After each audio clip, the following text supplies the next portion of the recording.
अमरावती जिल्ह्यातील बहिरम यात्रा महोत्सवात भाजपचे आमदार प्रवीण तायडे यांच्या वतीने 3 दिवसीय हिंद केसरी शंकरपटाचे आयोजन करण्यात आले आहे। या विशेष शंकरपटाचा शुभारंभ माजी खासदार नवनीत राणा यांच्या हस्ते करण्यात आले।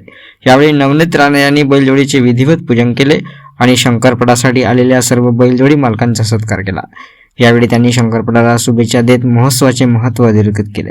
शंकरपटाच्या पहिल्या दिवशी 200हून अधिक बैलजोड्या उत्साहाने सहभागी झाल्या होत्या। या शंकरपटात भाजप आमदार प्रवीण तायडे यांनी देखील स्वतः बैलजोडी हाकवून आपली उपस्थिती दर्शवली। सुरुवात झाली। मी स्पर्धा आयोजित करण्यामागचं कारण पारंपरिक हा शेतकऱ्यांचा जो मित्र आहे बैलच आहे आणि खरा मित्र, आणि इथे स्पर्धा आयोजित केल्या पाहिजे। आता कुस्तीची स्पर्धा आहे 15 आणि 16ला, ती पण स्पर्धा आयोजित केलेली आहे आणि मातीशी जुळणारा खेळ हे आहे, स्पर्धा आहे। त्याच्यामुळे इथे आम्ही पण स्वतः या ठिकाणी बैलजोडी हाकलली। काय तुमचा पहिला अनुभव होता आजचा? मी पेरणीला तर ती पण हाकलतोच, त्याच्यामुळं मला काही नवन नाही आहे। पेरणीला तर सरळ उलट कठीण काम आहे पेरणीचं ती पण हाकलणं म्हणजे सरळ तास निघालं पाहिजे, सरळ रेषेत निघालं पाहिजे। आणि त्याच्यापेक्षा हे कठीण म्हणजे जरी असलं वाटत असलं बसताना, परंतु त्याच्यापेक्षा कठीण नाही आहे। परंतु जोखमीचा खेळ होता, जोखमीचा खेळ आहे, पण आपण शेतकऱ्याचेच पुत्र आहोत, त्याच्यामुळे आपल्याला माहीत आहे काय होणार आहे। त्याच्यामुळं तो मला पहिलंच वर्ष जरी आमच्या स्पर्धेत असलं तर पहिल्याच वेळेस मी हाकलण्याचा प्रयत्न केला। त्या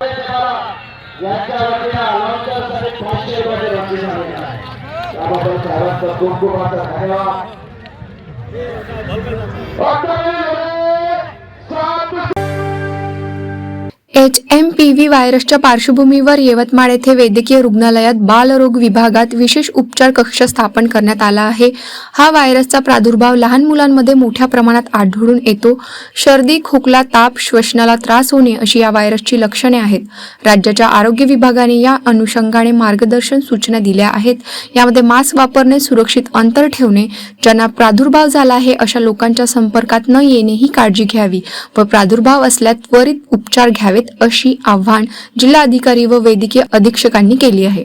आणि पब्लिक नॉलेजमध्ये जे एक HMPV व्हायरस बाबत लोकांमध्ये एक हे न्यूज तयार झालेली आहे, त्याच्याबद्दल प्रशासनातर्फे म्हणजे जे डूज आणि डोंट्स आहे ते आम्ही सर्क्युलेट केलेलं आहे की तुम्हाला कोणते असं इन्फेक्शन, तुम्हाला काही थंडी, खोकला असेल तर पब्लिक प्लेसमध्ये जाणे थोडं अवॉइड केलं पाहिजे। हात आहे ते साबण किंवा सॅनिटायझरने क्लीन केले पाहिजे आणि तुमचे जे कन्सल्टिंग डॉक्टर त्यांना दाखवा। हा इन्फेक्शन आहे तो नेहमीच्या एक इन्फेक्शनपैकी एक आहे, त्यामुळे नागरिकांना याबद्दल कोणतेही काळजी किंवा भीती करण्याची अजिबात गरज नाही आहे।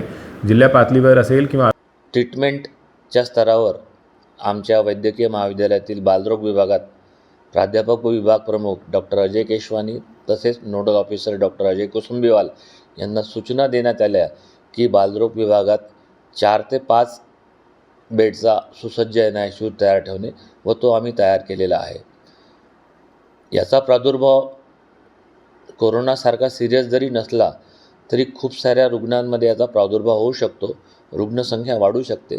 त्या स्तरावर सर्व नागरिकांनी सोशल डिस्टन्सिंग ठेवून मास्क लावून आपल्याला हा आजार होऊ नये याची काळजी घ्यावी असे आवाहन मी डॉक्टर सुरेंद्र भुयार, वैद्यकीय अधीक्षक, श्रीवना शासकीय वैद्यकीय महाविद्यालय व रुग्णालय करीत आहे।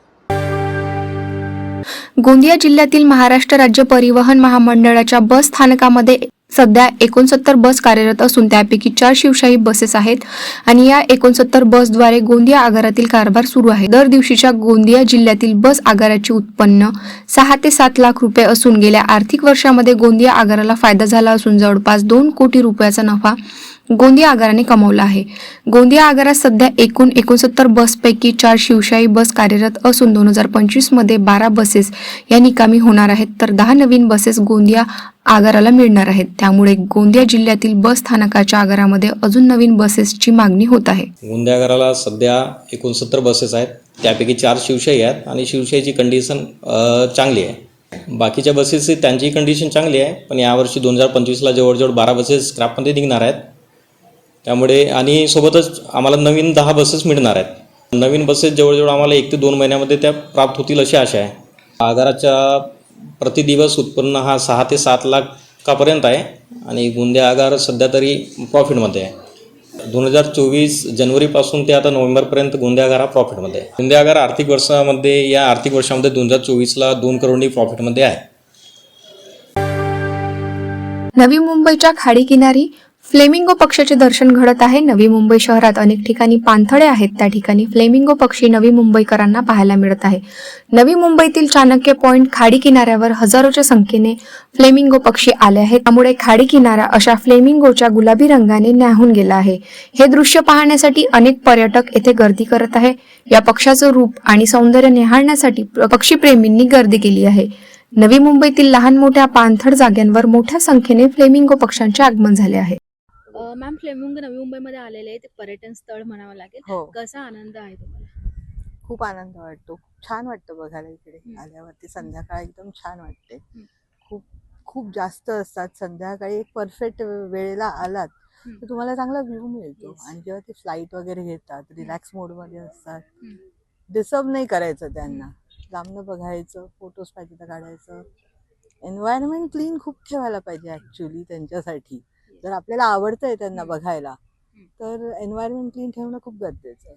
ऍक्च्युली बोलतात की फ्लेमिंगो सिटी नवी मुंबईला ओळखलं जातं, पण त्या पद्धतीचं आहे का, म्हणजे एन्व्हायरमेंट किंवा स्वच्छता? नाही, खूप डेव्हलप करायला पाहिजे.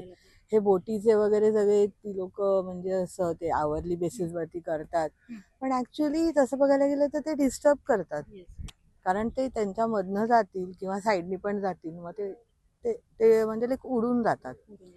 त्यांना रिलॅक्सेशनसाठी काही मिळत नाही. सो जेवढं लांबून बघता येईल आपल्याला आणि जेवढं क्लीन एन्व्हायरमेंट ठेवता येईल. आता हे बघा, माणसं येतात, खाणार, बघून जाणार, पिशव्या इकडे तिकडे टाकणार. एन्व्हायरमेंट फ्रेंडली नाहीच आहे. सो जर आपल्याला जेही काय आवडतंय ते आपण जोपासलं पाहिजे आणि त्याच्यासाठी आपणच प्रयत्न करायला पाहिजे खूप सारे. तुमचं नाव? शिवानी देशपांडे. कोरोनानंतर चीनमधून पुन्हा एकदा नव्या HMPV या संसर्गजन्य व्हायरसचा प्रादुर्भाव सुरू झाला आहे. या व्हायरसच्या पार्श्वभूमीवर आरोग्य यंत्रणा सज्ज झाली आहे. भिवंडी येथील स्वर्गीय इंदिरा गांधी स्मृती शासकीय उपजिल्हा रुग्णालयात या संसर्गाचा प्रादुर्भाव रोखण्यासाठी 5 बेड राखीव असलेल्या विशेष कक्ष बनवण्यात आला आहे. यासोबतच सर्व अधिकारी कर्मचारी यांना उपाययोजना करण्याबाबतचे परिपत्रक जारी करण्यात आले असून श्वसन आजाराची दैनिक नोंद करण्याचे निदर्शन देण्यात आले असल्याची माहिती रुग्णालयाच्या वैद्यकीय अधीक्षिका डॉक्टर माधवी पंधारे यांनी दिली आहे. हा व्हायरस कोविड सारखा जीव घेणा नसला तरी संसर्गजन्य असल्याने नागरिकांनी विशेष काळजी घेण्याची गरज आहे. त्या HMPV म्हणून नवीन व्हायरस जो आलेला आहे, आत्तापर्यंत 2-3 जागेवर शिरकाव केल्याचं आपण पाहिलं असेल. महाराष्ट्र शासनाने देखील त्याविषयी ज्या काही काळजी घ्यायची असेल किंवा काही मेसेज टाकलेले आहेत, तर त्या संदर्भात IGM रुग्णालय हे भिवंडीतील उपजिल्हा रुग्णालय जरी असले तर भिवंडीतील 8 ते 10 लाख लोक जिथे येतात, ट्रीटमेंट उपचार घेतात. आणि म्हणूनच साहजिकच भिवंडीसारख्या शहरात या रुग्णालयाला फक्त याच्यासाठी भेट दिली की या व्हायरस संदर्भात उद्या असा काय प्रकार घडला तर कशा प्रकारचं नियोजन हे केलेलं आहे. म्हणून त्या संदर्भात मी भेट घेतलेली आहे. ह्या रोगाविषयी खास करून लोकांना आपल्याला देखील सांगतो, घाबरायचं काही कारण नाही. कारण कोरोनापेक्षाही कमी क्षमतेचा हा व्हायरल आहे, म्हणून घाबरायचं काही कारण नाही. उलट घाबरून न जाता असा काही प्रकार घडला तर त्वरित याच्यावर आपण सगळ्यांनी आणि साधारणतः ह्याचा इन्क्युबेशन पिरियड 5 ते 7 दिवस आहे. आणि हा इन्फेक्शन जे आहे याचा प्रसार जो आहे म्हणजे याचा स्प्रेड हा ड्रॉपलेट इन्फेक्शन म्हणजे थुंकीद्वारे, श्वसनाद्वारे याद्वारे होतो, तसंच टचद्वारे पण होतो. तर हा जो कोविड व्हायरस आहे त्या कोविड व्हायरसमुळे जे होणारं इन्फेक्शन आहे ते युजली अप्पर रेस्पिरेटरी ट्रॅक म्हणजे श्वसन मार्गातील वरील भाग आणि खालचा न्यूमोनिया हे दोन्ही याला अफेक्ट करत होतं. तसंच त्याच्यामध्ये थ्रोम्बो एम्बोलिझम म्हणजे ब्लड व्हेसल्समध्ये रक्ताची गाठ होणे असं होतं. तसं ह्या प्रकारच्या व्हायरसच्या इन्फेक्शनमुळे फक्त अप्पर रेस्पिरेटरी ट्रॅक इन्फेक्शन आणि सौम्य स्वरूपाची लक्षणं जशी फ्लू सारखी लक्षणं, सर्दी, खोकला, ताप आणि अंगदुखी अशी लक्षणं आढळून आलेली आहे अकॉर्डिंग टू लिटरेचर.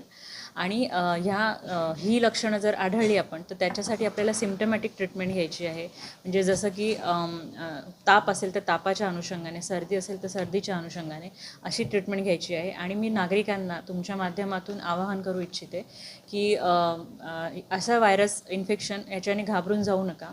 हिवाळ्यामध्ये आणि उन्हाळ्याच्या सुरुवातीला बऱ्याच वेळा त्याच्यासाठी पोषक वातावरण असतं व्हायरससाठी, फ्लू लाईक व्हायरससाठी, त्याच्यामुळे त्याचं थोडंसं वाढ होण्याची शक्यता असते.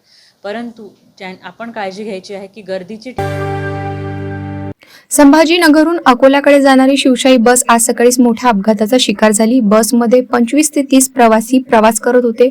समोरून येणाऱ्या ट्रॅक्टरच्या भरधाव वेगामुळे बस चालकाचे नियंत्रण सुटले आणि बस रस्त्याच्या कडेला असलेल्या खड्ड्यात पलटी झाली. घटनास्थळी उपस्थित असलेल्या नागरिकांनी सावधगिरी बाळगत बसच्या आपत्कालीन मार्गाने प्रवाशांना बाहेर काढले.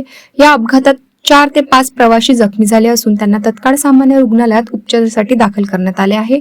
सुदैवाने यात कोणतीही जीवितहानी झाली नाही, मात्र बसचे मोठ्या प्रमाणात नुकसान झाले आहे. काय झालं होतं? समोरून कचरा टाकणारी गाडी ट्रॅक्टर आडवा आला. तो पूर्ण रोडवरती खाली गेला आणि डायरेक्ट गाडीला हाय स्पीडमध्ये समोर येऊन थांबला. छत्रपती संभाजीनगरवरनं अकोला 25 ते 30 प्रवासी होते आणि मी स्वतः पण छाती लागली. जालना जिल्हा हा जसा द्राक्ष उत्पादनासाठी प्रसिद्ध आहे तसाच तो मोसंबी उत्पादनासाठी सुद्धा प्रसिद्ध आहे. मात्र सध्या हा मोसंबी उत्पादक शेतकरी मोठ्या संकटात सापडल्याचे चित्र जालना जिल्ह्यात पाहायला मिळत आहे. शेतकऱ्यांनी मोठ्या कष्टाने मोसंबी फळ लागवडीकडे वाटचाल केली होती. मात्र यावर्षी मोसंबीवर मंगू रोगाचा प्रादुर्भाव झाल्याने मोसंबीच्या फळाची मोठ्या प्रमाणात गळती होत आहे. मोसंबीच्या बागेत जिकडे तिकडे फक्त मोसंबीचे फळे पडल्याचे चित्र पाहायला मिळत आहे. फळ गळती थांबवण्यासाठी शेतकऱ्यांनी खर्च करून महागडी औषधी फवारणी, महागडे खते टाकली तरी काही फायदा होत नसल्याने शेतकरी हवालदिल झाला आहे. भरपूर आहे पण त्याला भाव बी निश्चित. 15 दिवस झाले मार्केट बंद आहे. माल कुठं न्यावा हे काही समजना. सगळी इकून तिकून हेळसाळ व्हायला लागली शेतकऱ्याची. आमच्या मुख्यमंत्री साहेबांनी एवढीच विनंती आहे की काहीतरी जालना जिल्ह्याकडं हे मोसंबीच्या बागेच्याकडं पहा आमच्याकडं. आमचे फार नुकसान सहन करायला लागलो आम्ही. माझं नाव माधव एकनाथ पवार. माझ्याकडे 1 हेक्टर मोसंबीची बाग आहे. गेले 7 ते 8 वर्षापासून मी उत्पन्न घेतोय मोसंबीचं, पण एकही वेळेस मला असं नफा भेटला नाही त्यामधनं. कारण निसर्गाचा प्रकोप, कधी मंगू कधी गळ, या माध्यमातून प्रत्येक मोसंबी उत्पादक शेतकरी खचत चाललाय. वाढती महागाई, खताचे रेट, औषधाची वाढते भाव, कोणत्याच हिशोबात ही फळबाग परवडत नाही शेतकऱ्याला. त्यात पुन्हा आपली जालन्याची मार्केट सुद्धा व्यवस्थित नाही. कोणता योग्य भाव भेटत नाही कधीच. जो माल 40,000 रुपये टनानं ज्याला मागणी असते मार्केटमध्ये, तेव्हा 7 ते 8,000 रुपये टनानं सुद्धा त्याला कोणी खरेदी करीत नाही. मग शेतकऱ्यांनी करायचं काय नेमकं? फळबागेला भाव नाही, तुमच्या भोसार माल्याला भाव नाही. धुळे तालुक्यातील नगाव येथील प्राथमिक आरोग्य केंद्राची व्यवस्था पूर्णतः वाऱ्यावर सोडल्याचे स्पष्ट झाले आहे. येथे डॉक्टर व कर्मचारी वेळेवर हजर नसल्यामुळे ग्रामस्थांना मोठ्या समस्यांना सामोरे जावे लागत आहे.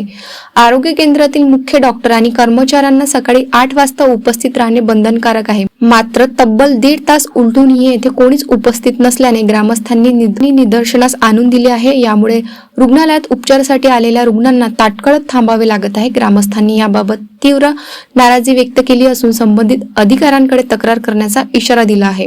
आरोग्य विभागाने त्वरित लक्ष घालून या समस्येचे निराकरण करावे अशी मागणी नागरिकांनी केली आहे. 8 वाजेचं बोलवलं होतं पण आज कुणाचाच पत्ता नाही. मला टाक्यांची थोडं तकलीफ होती पण इथं कोणीच नाही. आजपर्यंत 9 साडेनऊ होऊन गेले का नाही. एकदा चेकअप लाईटला फक्त 8 वाजता बोलवलं होतं तपासणीला. चालू ऑपरेशन झालंय. काल डिस्चार्ज भेटला होता पण आम्ही 8 वाजायचं इथं येऊन बसलो पण एक बी स्टॉप नाही. इथं कोणीच नाही. 1.5 घंटापासून आम्ही इथं बसलेलो आहे पण कोणीच इथं सदर कोणीच हजर नाही. संतचीचं ऑपरेशन झालेलं होतं. ते टाक्यांचा थोडा त्रास होता तिला, त्यासाठी आम्हाला बोलवलं होतं. त्यांनी काल आम्हाला सांगितलं 8 वाजता तुम्ही इथं हजर व्हा. त्या टायमाने आम्ही येऊ तुमची तपासणी करू टाक्यांची. पण आम्ही 8 वाजता आलो नंतर इथं कोणीच हजर नाही आतापर्यंत. 1.5 उपलब्ध राहत नाही. निवासी डॉक्टर असून सुद्धा इथं कोणी रात्री अपघातीपूर घटना घडली. रस्त्यावर हायवे नंबर 3 वर गाव असून सर्व आजूबाजूच्या खेड्यांचं इथं असून तिथं कोणी उपलब्ध राहत नाही. स्टाफ वेळेवर राहत नाही. वेळोवेळी मी तक्रार केली असून तिथं सिस्टर लोक वेळेवर येत नाही.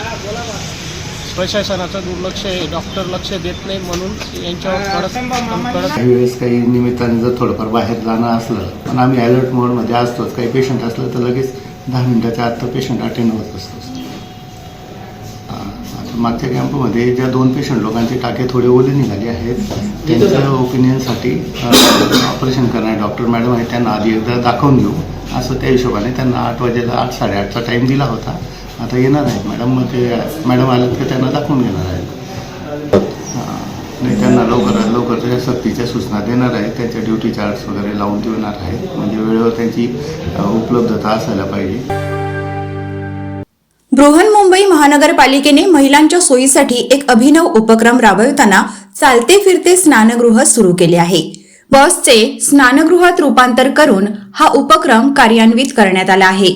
या स्नानगृहाचे व्यवस्थापन पूर्णतः महिला कर्मचाऱ्यांकडे असेल, जेणेकरून महिलांना सुरक्षित आणि सुलभ सुविधा मिळू शकेल. या चालत्या फिरत्या स्नानगृहात एकाच वेळी 5 महिलांना स्नान करता येणार असून प्रत्येक महिलेसाठी 10 ते 15 मिनिटांचा वेळ निश्चित करण्यात आला आहे. या उपक्रमाचे लोकार्पण आज कौशल्य विकास मंत्री मंगल प्रभात लोढा यांच्या हस्ते करण्यात आले. हा उपक्रम महिलांच्या सुरक्षितता आणि सन्मानाला प्राधान्य देत पुढे नेण्यात येणार असल्याचे मंत्री लोढा यांनी यावेळी सांगितले. संस्था है बी द चेंज और हम लोगों ने ही ये जो जिम बनाया है कार्टर रोड पे वो प्रोजेक्ट किया जो बहुत सक्सेसफुल हुआ. तो उसके बाद ये स्नान गृह का प्रोजेक्ट आया है जो पूरे देश में पहली बार हो रहा है. इसका एक बहुत सफल प्रयोग कैलिफोर्निया में हुआ है. सो कैलिफोर्निया के बाद इंडिया में इस टाइप का प्रोजेक्ट पहली बार हो रहा है. ये प्रोजेक्ट का पर्पस ये है कि महिलाओं को कोई एक सेफ जगह मिले जो उनकी खुद की स्पेस हो. वो वहाँ जाके कपड़े बदल सके, नहा सके, कपड़े धोना हो तो कर सके. कहीं कोई ट्रैवल कर रही हो वो आके सिर्फ इतना ना धो के अपने काम पे निकलना चाहे तो वो यूज़ कर सके. उस टाइप का उसका मल्टीपर्पज़ और चलती फिरती इसलिए कि उसका मल्टीपर्पज़ यूजेज हो. दूसरा, मुंबई के लिए इस टाइप के डिज़ाइनर प्रोजेक्ट हम लोग we are the designer. So Mumbai में इस टाइप के कॉम्पैक्ट डिज़ाइनर प्रोजेक्ट बनाए जाते हैं बिकॉज हमारे वहाँ एक स्टैबिल रूप पे कोई भी इंफ्रा बनाना बहुत मुश्किल है क्योंकि उसमें बहुत ही परमिशन एनओसी वो सब लगता है. सो इस टाइप का सॉल्यूशन होता है जो ज़्यादा एरिया को कवर करता है और उसके बावजूद भी मुंबई के कल्चर के लिए ये सबसे ज़्यादा सूटेबल डिज़ाइन है. सो इसीलिए ये प्रोजेक्ट हमने किया है और हम गुजरात की कंपनी है जिसने ये प्रोजेक्ट को महाराष्ट्र के लिए डिज़ाइन किया है. तो हम आज अतुल जी की पूरी टीम के साथ बैठेंगे, किस टाइप का रिस्पॉन्स आ रहा है, क्या उनका रिक्वायरमेंट है, वो पूरा डिज़ाइन करके अभी तो यहीं पे रहेंगी, फिर दूसरे उस तरीके से पूरा उसका रूट फाइनलाइज किया जाएगा और लोगों के जिस तरीके से अवेयरनेस आएगी, जैसे उनकी डिमांड बनेगी उस हिसाब से करेंगे. मी महाराष्ट्र राज्याचे कॅबिनेट मंत्री, आमचे नेते आणि उपनगराचे पालकमंत्री माननीय मंगलप्रभात लोढाजींना मनापासून धन्यवाद देईन की नाविन्यपूर्ण योजनेच्या अंतर्गत त्यांनी हे फिरते स्नानगृह केवळ महिलांकरता आणि ते सुद्धा अत्यंत हायटेक अत्याधुनिक पद्धतीचं या ठिकाणी जिल्हा नियोजनाच्या निधीतून उभं केलेलं आहे आणि ते उपनगरामध्ये विशेषतः या कांदिवलीमध्ये त्याचा महिलांकरता उपयोग केला जाणार आहे. त्याच्याबद्दल मी त्यांचं मनापासून अभिनंदन करीन.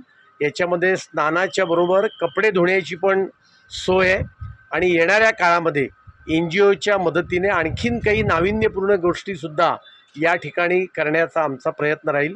मी पुन्हा एकदा मंगलप्रभात लोढाजींचं मनापासून आभार मानतो की एक नाविन्यपूर्ण कल्पना त्यांनी प्रत्यक्षात आणली आणि त्याचा पहिला लाभ हा माझ्या विधानसभेला कांदिवली पूर्वमधल्या लोकांकरता या ठिकाणी ते करून देते.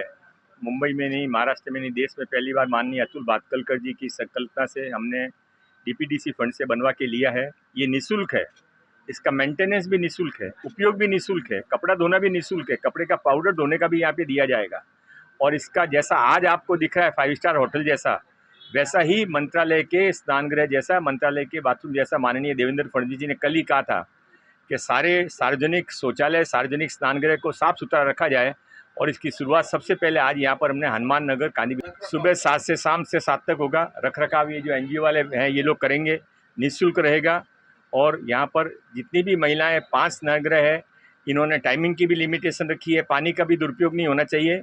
अतिशय वैज्ञानिक पद्धति से इसका उपयोग होगा और समाज के लिए उपयोग होगा। येवला शहरातील गांधी मैदान भोई गल्ली या भागामध्ये गेल्या महिन्याभरापासून दूषित पाणी पुरवठा होत असल्याने स्थानिक नागरिकांनी नगरपालिका प्रशासनाविरोधात संताप व्यक्त केला आहे। यापुढे जर दूषित पाणी पुरवठा झाला तर आंदोलनाचा इशारा यावेळी स्थानिक नागरिकांकडून देण्यात आला आहे। मी भोईगल्लीतून एक नागरिक बोलते। 1 महिन्यापासून नळाला पाणी गटरीचं येते।